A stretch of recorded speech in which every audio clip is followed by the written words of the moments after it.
Hyderabad police commissionerate CP Sajjanar మాట్లాడుతున్నారు. ఇప్పుడు live చూద్దాం. మనము యూజ్ చేయడం జరుగుతుంది. అట్లానే ప్రతి ఒక్క విషయపైన I would like to clear that Hyderabad city police చాలా ఫర్మ్గా చాలా మనము గట్టిగానే మనము వాళ్ళని డీల్ చేయడం జరుగుతుంది. ఎవరైనా చట్టంని చేతులు తీసుకుంటే definitely law will take its course of action. So ఎవరు కూడా చట్టంకు అతిథలం కాదు. సో ప్రజలందరూ కూడా అర్థం చేసుకోవాలి, ముఖ్యంగా నేరస్తులందరూ కూడా అర్థం చేసుకోవాలి. ఈ డ్రగ్ పెడ్లర్స్ కావచ్చు, మన మహిళల పిల్లల పైన దౌర్జన్యం చేసే వాళ్ళు కావచ్చు, అదేవిధంగా సైబర్ క్రిమినల్స్ కావచ్చు, వాళ్ళని ఎవరు కూడా ఉపేక్షించేది లేదు. డెఫినెట్లీ హైదరాబాద్ సిటీ పోలీసు చాలా అంటే చాలా గట్టిగా యాక్షన్ తీసుకోవడం జరుగుతుంది. కొన్ని నెలలో మీరందరూ కూడా చూసుంటారు, ఎటువంటి లీనియన్స్ లేకుండా చాలా ఫర్మ్గా మనము డీల్ చేయడం జరుగుతుంది. ఇంకా మేజర్ క్రైమ్స్కి వస్తే ప్రాపర్టీ ఆఫెన్స్ కూడా బాగా తగ్గింది, basically because of visible policing. మనం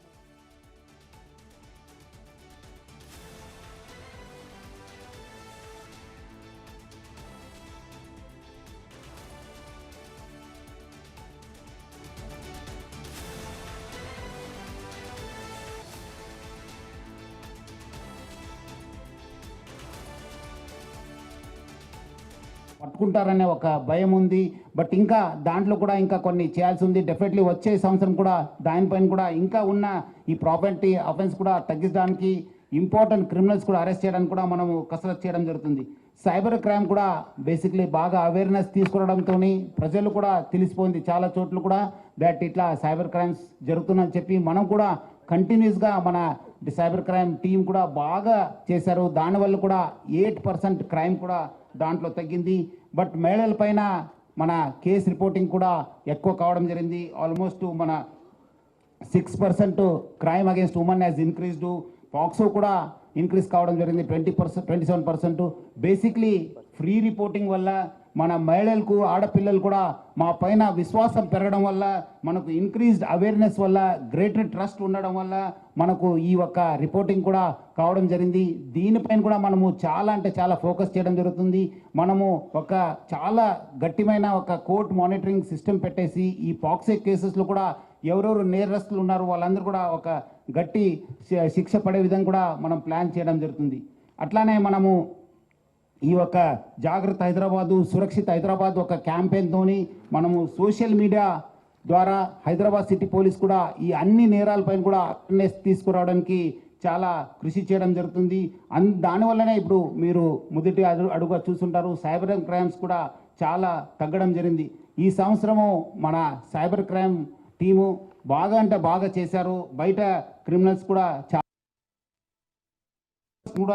డిస్టర్బ్ చేయడం జరిగింది. సో అందుకు మనం ఆల్మోస్ట్ 8% తగ్గడం జరిగింది. లాస్ట్ ఇయర్ మనము 511 మందిని అరెస్ట్ చేస్తే ఈసారి 566 మందిని మనము సైబర్ క్రిమినల్స్ని అరెస్ట్ చేయడం జరిగింది. చాలా బయట స్టేట్లో ఉన్న వాళ్ళందరూ కూడా మనము పట్టుకురావడం జరిగింది, వాళ్ళ అరెస్ట్ చూపించడం జరిగింది. ఇంకా మన టీమ్స్ కూడా బయట మనం ఉంటున్నాం. ఇంకా మనము దానివల్ల కూడా మనము ఇంకా ఎక్కువ టీమ్స్ కూడా పంపించి అక్కడున్న ఎవరెవరు ఇంపార్టెంట్ స్టేక్ హోల్డర్స్ ఉన్నారు, మన అక్కడున్న సైబర్ క్రైమ్ టీమ్స్ వాళ్ళతో కూడా మనము మాట్లాడడం జరిగింది, కోఆర్డినేట్ చేయడం జరిగింది. సో డెఫినెట్లీ ఒకవైపు ఎన్ఫోర్స్మెంటు, అరెస్ట్ చేయడము, ఇదంతా డిటెక్షన్ చేయడం ఒక పార్ట్ అయితే, మనము ప్రివెంట్ చేయడానికి కూడా హైదరాబాద్ సిటీ పోలీస్ చాలా గట్టిగా ప్రయత్నం జరుగుతుంది. మంగళవారము, శనివారము ప్రజల దగ్గర వెళ్ళి మనము ఈ సైబర్ క్రైమ్ అవేర్నెస్ గురించి మన ఆఫీసర్స్, నేను కూడా ప్రజలకు వెళ్ళడం జరుగుతుంది. చాలా అంటే చాలా మంచి స్పందన రావడం జరిగింది. ఇంకోటి, మనము ఈ సైబర్ క్రైమ్స్లో మనము ట్రెడిషనల్ సైబర్ క్రైమ్స్ అంతకుముందు ఓటీపీ కావచ్చు, కొన్ని లింక్స్ కావచ్చు, మీ సహకారం వల్ల కూడా చాలా అంటే చాలా అవేర్నెస్ రావడం జరిగింది. బట్ ఇది ఆశకు హద్దు లేదు. మనము డబ్బులు సంపాదించాలని చెప్పి ఉద్దేశంతో ప్రజలందరూ కూడా ఈ ఇన్వెస్ట్మెంట్ ఫ్రాడ్, ట్రేడింగ్ ఫ్రాడ్లో చాలామంది మోసపోతున్నారు. ఈ స్టాక్ మార్కెట్ బూమ్ అయినప్పుడంతా, పెరిగినప్పుడంతా 15,000 నుంచి 20,000 అయింది, 20,000 నుంచి 25 అయింది, ఇప్పుడు 30,000కి అడుగు పెడుతున్న సమయంలో ప్రజలేదో మనకు డబ్బులు వస్తుంది, మనము ఇన్వెస్ట్మెంట్ చేస్తే బాగుంటుంది, చాలామంది ఈ ఆశను కూడా ఆశగా తీసుకొని చాలామంది మోసపోవడం జరుగుతుంది. ప్రజలందరూ కూడా అర్థం చేసుకోవాలి, డబ్బులు ఊరికే రావు, money doesn't come easily. So ప్రజలందరూ కూడా అర్థం చేసుకొని ఎట్టి పరిస్థితులు ఇలాంటి ఒక ఇన్వెస్ట్మెంట్ ఫ్రాడ్ కావచ్చు, ట్రేడింగ్ ఫ్రాడ్కు బలి కావద్దు. మీరేమాదరు స్టాక్ మార్కెట్లు కావచ్చు, బులియన్ మార్కెట్లో ఇన్వెస్ట్మెంట్ చేయాలంటే please visit the authorised brokerage houses, mutual fund advisers, investment financial advisers. కానీ మీరు అనవసరము ఏదో మీకు లింక్ వచ్చింది, మీకు ఏదో టెలిగ్రామ్లో వచ్చింది, వాట్సాప్లో వచ్చింది, మీరు క్లిక్ చేస్తే మీరు 5 లక్షలకు ఇనిషియల్ వాళ్ళు ఇస్తారు, మీకు 10 లక్షలు ఇస్తారు, 15 లక్షలు ఇస్తారు, మీకు ఎక్కువనే ఇస్తారు. బట్ తర్వాత చూపించేది 4 కోటి 5 కోటి చూపించి మీరు విత్డ్రా చేయడానికి పోతే వాళ్ళు పారిపోతున్నారు, క్లోజ్ చేసుకుంటున్నారు.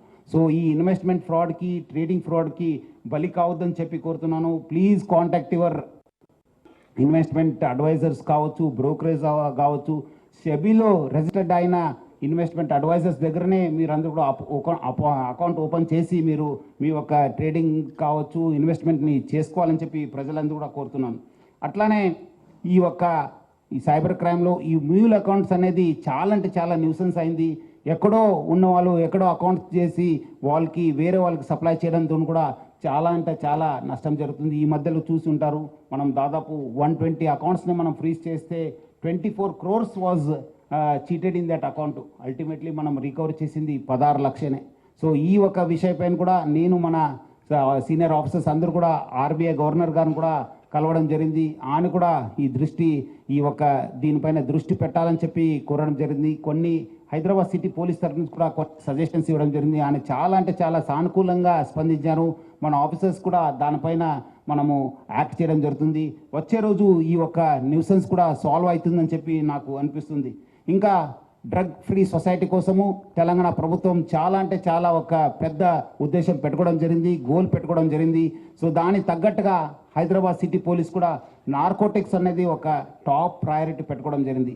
మనము ఆల్రెడీ మన దగ్గర HNU అని చెప్పి ఒక వింగ్ ఉంది, దాంట్లో ఒక డీసీపీ మన టీమ్స్ కూడా పనిచేయడం జరుగుతుంది.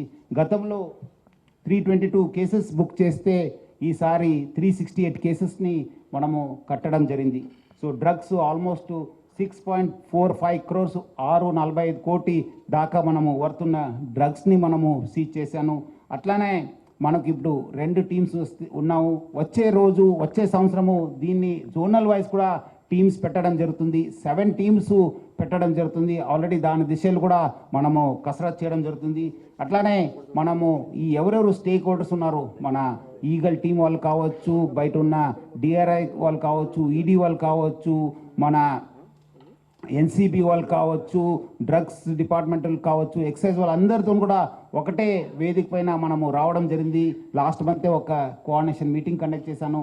వచ్చే రోజు ఇంకా నెల తరబడి మనము కలిసి మన దగ్గర ఉన్న ఇన్ఫర్మేషన్ ఎక్స్చేంజ్ చేసుకోవడం, డ్రగ్స్ సప్లై ఇంపార్టెంట్ పైన డీటెయిల్గా మన ఇంటెలిజెన్స్ కూడా ఎక్స్చేంజ్ చేసుకోవడం ఒక వేదికను కూడా మనం సిద్ధం చేసుకోవడం జరిగింది. సో వచ్చే రోజు ఈ ఇంటెలిజెన్స్ గ్యాదరింగ్ పైన డ్రగ్స్ ఎక్కడెక్కడి నుంచి వస్తున్నాం, ఎవరెవరు తీసుకుంటున్నారు, who are the main suppliers అనే పైన మనం ఆ నెట్వర్క్ని డిస్మాంటిల్ చేయడానికి హైదరాబాద్ సిటీ పోలీసు చాలా ప్లాన్ చేయడం జరుగుతుంది. వచ్చే రోజు మనకు దీనిపైన ఇంకా ఉక్కుపాదం మోపుతాను. డెఫినెట్లీ ఎవరున్నా ఎక్కడున్నా వాళ్ళని